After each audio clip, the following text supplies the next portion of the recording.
Good morning students. आज हम लोग एक्सरसाइज जो कल हम लोगों ने पढ़ी थी उसके आगे की चर्चा को प्रारंभ करेंगे। तो हम लोगों का चैप्टर जो चल रहा था संख्या पद्धति का चल रहा था। संख्या पद्धति में हम लोगों ने परिमेय अपरिमेय संख्याओं के बारे में पढ़ लिया, परिमेयकरण के बारे में पढ़ लिया, संख्या रेखा पर उनका निरूपण पढ़ लिया। ये सारी चीज़ें पढ़ने के बाद अब जो इस चैप्टर का लास्ट टॉपिक है उसको आज हम लोग प्रारंभ करते हैं। तो जो अंतिम टॉपिक है, अंतिम पॉइंट है इसका, वो है वास्तविक संख्याओं के लिए घातांक नियम। तो हेडिंग लिख लें सभी लोग, वास्तविक संख्याओं के लिए, वास्तविक संख्याओं के लिए घातांक नियम। तो घातांक के क्या नियम है? कक्षा 6, 7, 8 में पढ़े होंगे बीजगणित में कि गुणा में घातें जुड़ जाती हैं, भाग में घातें घट जाती हैं। यही सब क्या कहलाते हैं? घातांक के नियम कहलाते हैं। तो घातांक के नियम क्या है? सबसे पहला नियम यही है कि गुणा में घात जुड़ जाती है। गुणा करने पर समान संख्याओं की जो घातें होती हैं वो जुड़ जाती हैं। तो सबसे पहला नियम है कि अगर कहीं लिखा है a की घात m, अगर कहीं लिखा हुआ है a की घात m और इंटू लिखा है a की घात n, तो क्या हो जाता है? a की घात m प्लस n। इसको बोलते हैं कि गुणा में समान आधार होने पर घातों को जोड़ दिया जाता है। दूसरा नियम है कि गुण भाग जो होता है a की घात m बटे a की घात n, तो इसमें जो घातें होती हैं वो घटा दी जाती हैं a की घात m माइनस n। a की घात क्या हो जाएगा? m minus n। तीसरा नंबर है कि अगर कहीं पर लिखा हो, तीसरा नियम है कि घात के ऊपर घात चढ़ी हो, यानी कि a की घात m की घात n हो, तो वो हो जाता है a की घात m इंटू n। तो घात के ऊपर घात चढ़ी होने पर उसका क्या हो जाता है? गुणा हो जाता है m into n।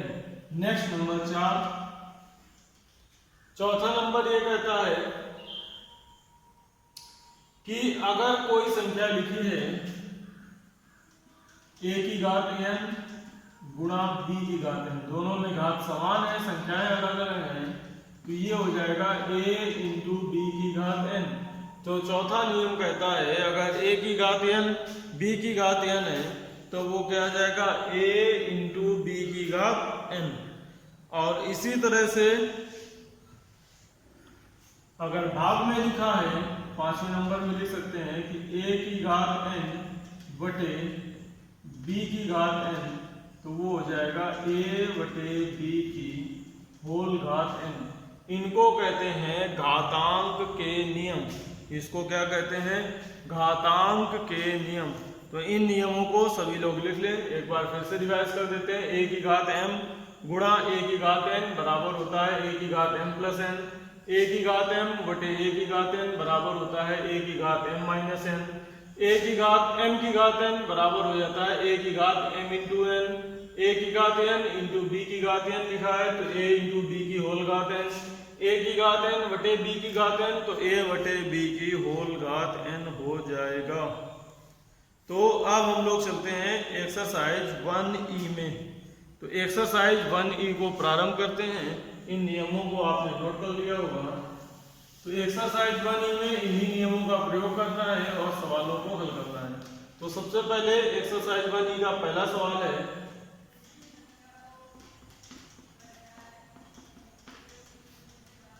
Exercise 1E के पहले सवाल में कह रहा है ज्ञात कीजिए। किसको ज्ञात करना है?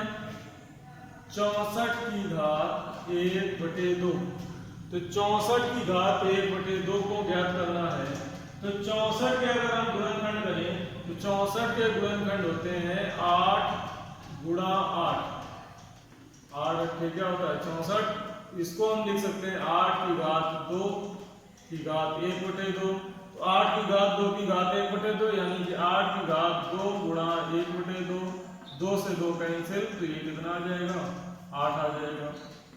सेकेंड प्रॉब्लम इसकी, सेकंड में कह रहा है 32 की घात 1/5, तो 32 की घात 1/5, 32 को क्या लिख सकते हैं 2 की घात 5 की घात 1/5, तो 2 की घात 5 गुणा 1/5, 5 से 5 कैंसिल, कितना आ जाएगा 2 आ जाएगा। तीसरा 125 की घात 1/3,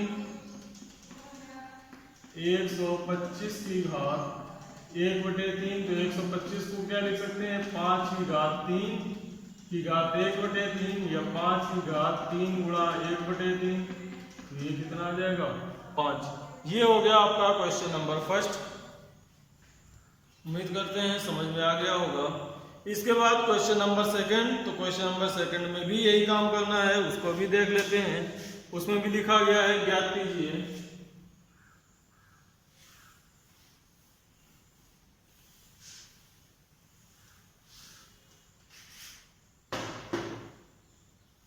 तो ज्ञात करना है नंबर फर्स्ट, सेकंड का जो फर्स्ट है 9 की पावर 3/2, 9 की घात 3/2, तो 9 की घात 3/2 का जब मान निकालेंगे तो 9 का मतलब होता है 3 की घात 2 की घात 3/2, या 3 की घात 2 गुणा 3/2, 2 से 2 कैंसिल, 3 की घात 3 और 3 की घात 3 कितना होता है 27, 27 होता है।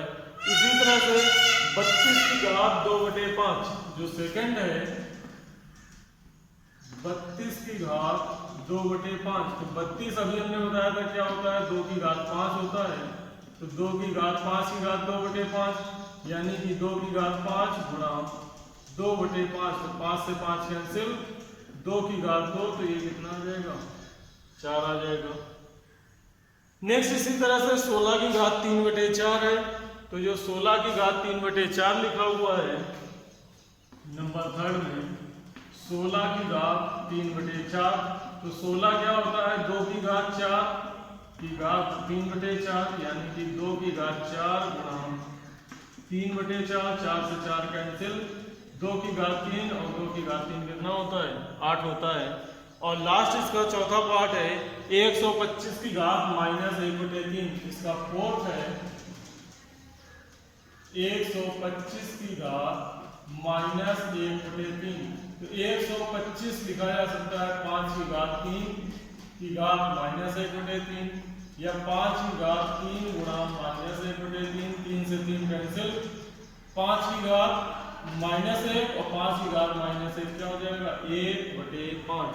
तो इस तरह से क्वेश्चन संख्या 1 हो गया, क्वेश्चन संख्या 2 हो गई। क्वेश्चन नंबर 3 भी इसी तरह से करना है, घातों का नियम प्रयोग करना है। 2 की घात 2/3 गुणा 2 की घात 1/5, तो 2 की घात 2/3 इंटू 2 की घात 1/5, तो आधार समान है तो इसकी घातों को जोड़ देंगे, क्योंकि गुणा में घातें जुड़ जाती हैं, तो घातों के योगफल का नियम लगा देंगे। सबसे पहले जो पढ़ा था हम लोगों ने,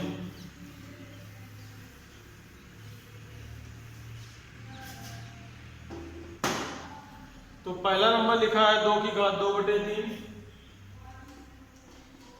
इंटू 2 की घात 1/5, आधार समान है, इसको जोड़ देंगे, तो जोड़ने पर क्या आ जाएगा 2 की घात 2/3 प्लस 1/5, तो इसका एलसीएम ले लेंगे 15, 5 दूनी 10, 3 एकम 3, तो 2 की घात 13/15, तो इसका आंसर हो जाएगा 2 की घात 13/15, 2 की घात 13/15। नेक्स्ट इसके बाद दूसरा लिखा है 1/3 की घात 3 की होल घात 7। सेकेंड लिखा है 1/3 की पावर 3 की होल पावर 7, तो 1/3 की पावर 3, तो ये जब 3 की घात 3 ऊपर जाएगा तो ये क्या हो जाएगा 3 की घात -3 की घात 7, तो 3 की घात -3 गुणा 7, यह हो जाएगा 3 की घात -21। नेक्स्ट है 11 की घात 1/2 बटे 11 की घात 1/4, 11 की घात 1/2 बटे 11 की घात 1/4। तो इसको क्या लिख सकते हैं, 11 की घात 1/2 माइनस 1/4। तो इसका एलसीएम आ जाएगा 4, 2 माइनस 1 तो क्या आ जाएगा 11 की घात 1/4। और लास्ट सवाल है 7 की घात 1/2 इंटू 8 की घात 1/2। तो इसका चौथा पार्ट है 7 की घात 1/2 इंटू 8 की घात 1/2। तो इसको क्या लिख सकते हैं 7 इंटू 8, 7 गुणा 8 की घात 1/2। ये हो जाएगा 56 की घात 1/2। इस तरह से ये 3 सवाल आपके कंप्लीट हो गए। अब इसके आगे की चर्चा हम लोग नेक्स्ट क्लास में प्रारंभ